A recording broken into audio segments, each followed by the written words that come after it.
Thank you all for joining us tonight. We have a little bit of a change in our lineup, um, but nonetheless, we are glad you could join us for Historically Speaking, Kappa's role in the National Panhellenic Conference. I am excited for this one, and I'm grateful for Dr. Oz for doing all of the research for tonight's presentation. We are usually joined by Denise Rugani, former fraternity president and current ritual and history director, but she had a work conflict tonight. So a huge thank you to ritual and history specialist Vicki Kerrigan for stepping in at the last minute. Thank you, Vicki. You're welcome. Before we get started, if everyone could mute their microphones, that will help with our recording, which we have already started. And all of the recordings of our programs this year will be posted in our YouTube playlist. So with that, take it away, Dr. Oz. Thanks, Kylie. During the most recent convention, we asked visitors to post their questions about Kappa heritage. We archivists and historians love to answer questions. The inspiration for this Historically Speaking comes from one of these post-it notes. Kappa has achieved many firsts in over 150 years of history, and one of these was to call a meeting of all the other sororities in 1891. We are going to examine that meeting more closely, along with Kappa's role in the Panhellenic movement. For context, the word Panhellenic relates to the idea that all Greek letter organizations have common values and deal with similar contemporary issues of sorority life. 7 women's Greek letter organizations had come into existence in the 20-odd years leading up to this 1891 meeting. They had faced a number of obstacles, including anti-fraternity sentiment in academia and among the general public, communication difficulties, and intra-fraternity divisions. Notably, fraternity leadership had begun to underrate the records of smaller colleges. These organizations also struggled to identify and maintain efficient systems of governance. Despite these uncertainties, members of Greek letter organizations had much to look forward to. The era of the new woman was dawning. More women were pursuing higher education, and more universities were turning coeducational. This first generation of Greek women had blazed trails into male-dominated professions, such as medicine and law, and this progress continued, albeit slowly. Calls for more standardization and professionalism within these respective fields accompanied this growth. Greek letter organizations were also affected by these shifts, which bring us to the 1891 meeting. Now, it's logical that Phi chapter at Boston University hosted that first Panhellenic gathering. During Kappa's convention in 1890, planning commenced for the first Panhellenic conference. Mary Kingsbury, who was from the Boston chapter, served as the chair of the committee. Mary Kingsbury, later known as Mary Kingsbury Simkovich, is no stranger to our programs. She had recently obtained her degree and anticipated continuing her studies in economic history and sociology at Radcliffe College. In particular, the causes of socioeconomic inequality interested her. Later, she established Greenwich House, a model settlement house in New York. Within Kappa's organization, Kingsbury had been active on the staff of the Key as an editor. She was adept at communicating and organizing. With 5 years of experience in editing Kappa's magazine, her chapter had made strides in fraternity organization.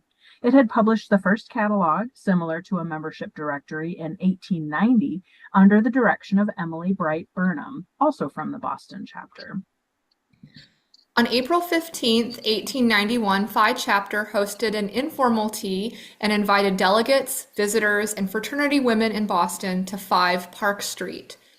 Although we don't know precisely what the setting looked like then, this photo of the interior of the Quincy House, taken around the same time, might give us some idea. The club rooms were immaculate and elegantly appointed. Plush carpets covered the hardwood floors. Intricately carved marble-top tables bore an array of refreshments. Guests likely mingled and chatted next to stately fireplaces and under crystal chandeliers. It was a worthy setting to make history. Next morning at 10 a.m., the conference began. The delegates elected a council composed of Lucy Evelyn White Allen from our St. Lawrence chapter, Kappa Kappa Gamma president, Also, Margaret Smith of Kappa Alpha Theta, Vice President, and Emma Harper Turner of Pi Beta Phi, Secretary. The key later reported that the delegates were representative college women who, by reason of their ability and preeminently because of their fitness by training for leadership, are destined to be the leaders among women. This description also applied to the officers of the conference. Lucy Evelyn White Allen from St. Lawrence was currently serving as Kappa's fourth Grand President. As a delegate to the most recent convention, she impressed leaders with her knowledge of parliamentary law. Her elocutionary talents, cultivated during her time at St. Lawrence, and undoubtedly in Beta Beta chapter at St. Lawrence, served her well as the presiding officer. White later pursued further study at Stanford University and was instrumental in helping to establish Beta Eta chapter. As a high school teacher in New York, she also helped to establish Beta Sigma chapter at Adelphi College. Margaret Smith Abbott hailed from Indianapolis and had recently graduated from DePaul University cum laude. She was later elected president of Kappa Alpha Theta and served from 1893 to 1895. Like many of her Panhellenic sisters, Smith was active in literary circles and was a member of the Fortnightly Club in Indianapolis. In 1898, she married Wilbur Cortez Abbott and relocated to New England, where her husband taught history at several universities. Of all the delegates, Emma Harper Turner probably had the most interesting backstory. Turner was originally a member of Kappa Kappa Gamma at Franklin College in Indiana. After new chapter closed, she asked for and received an honorable dismissal from the fraternity. She then became a member of Pi Beta Phi. As one of its grand presidents, she advocated for the creation of an alumni association. More broadly, she is remembered for her involvement in the settlement school movement. Also represented at this meeting were Alpha Phi, Gamma Phi Beta, Delta Delta Delta, and Delta Gamma. You may also be interested to know that future fraternity president Eliza Jean Nelson Penfield from DePaul was in attendance as one of Kappa's delegates. There was a certain amount of rivalry between her Iota chapter and the Theta chapter. Allegedly, when Iota discovered that Margaret Smith would be representing Kappa Alpha Theta in Boston, they sent Jean as their representative. Their rivalry might best be illustrated by the fact that both Jean and Margaret had the same dress commissioned by a dressmaker in Indianapolis. Jean never had the opportunity to wear hers during the conference because Margaret appeared in it first. Rivalry, in fact, was one of the topics discussed during the conference sessions. It was common among women's fraternities to try to uncover each other's secrets and rituals. Fraternity president and historian Mae Westerman from our Nebraska chapter reflected that although members took a certain amount of pleasure in the competitiveness, such pettiness was detrimental to the fraternity system. These shenanigans did little to help Greek letter organizations justify their existence in a hostile environment. On Friday, April 17th, a committee recommended that fraternities formally oppose the practice of lifting. Lifting has been defined as the extending of overtures by one fraternity to a member in full connection with another.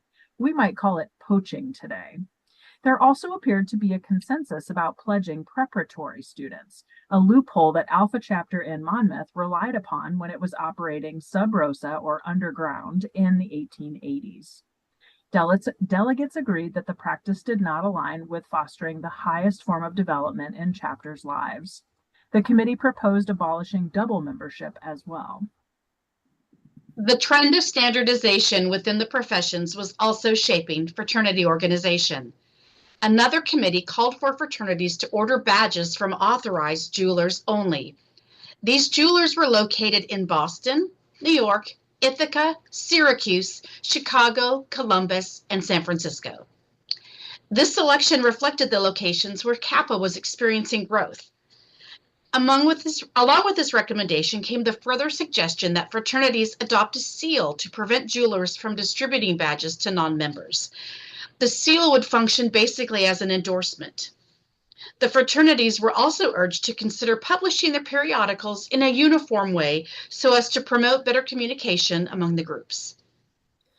A subject that perhaps generated the most excitement during the conference was the upcoming World's Fair in Chicago. Preparations for the Columbian Exposition of 1893 were already underway. In fact, in 1890, Alpha Phi had proposed that a Panhellenic convention be held in Chicago during the fair. The 1891 council directed that a committee be formed to represent Panhellenism at the fair. The next year, in 1892, Kappa held its convention in Indianapolis. Gertrude Small, from our Northwestern chapter, represented Kappa on the World's Fair Committee of Women's Fraternities and on the new Committee on Panhellenism. Kappa planned to have an exhibit of its colors, symbols, and literary accomplishments in Chicago. For the moment, though, everyone was full of anticipation about what the exposition meant for women. In the 1930 history of Kappa Kappa Gamma, Mae Westerman, Nebraska, noted, "All that could possibly be touched upon in a first convention was brought to notice. Everyone agreed that the conference itself had been successful, but attendees could only speculate as to its long-term results. Initially, a number of informal Panhellenic agreements on campuses emerged from this meeting. The official reactions and feedbacks from the fraternities was less encouraging. Only Pi Beta Phi ratified the entire report from the conference. Margaret Smith of Kappa Alpha Theta believed that a second conference to foster cooperation was inadvisable, but forming an association to discuss topics of mutual interest could be advantageous. She argued that establishing such an association would promote cooperation indirectly." Buffy's suggestion to hold a convention in Chicago to coincide with the World's Fair did not come to fruition. However, the 7 women's fraternities elected to join the men's Greek organizations in the Congress of Fraternities overseen by the Department of Education. For its part, Kappa voted to adopt resolutions regarding greater moderation during recruitment and directing the key to cooperate with the Interfraternity Directory.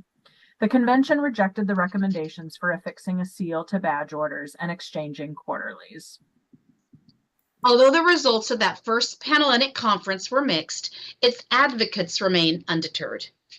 In 1902, 7 women's Greek letter organizations, including Kappa, met in Chicago at the invitation of Alpha Phi. They formed the first inter-sorority conference. This organization was the forerunner of the National Panhellenic Conference. In 1904, Kappa adopted the Interfraternity Compact. Some may have balked at Kappa's decision to join such an association, that it was admitting to wrestling with problems or relinquishing its independence. Yet these creeds reflected determination to preserve women's fraternities for the future.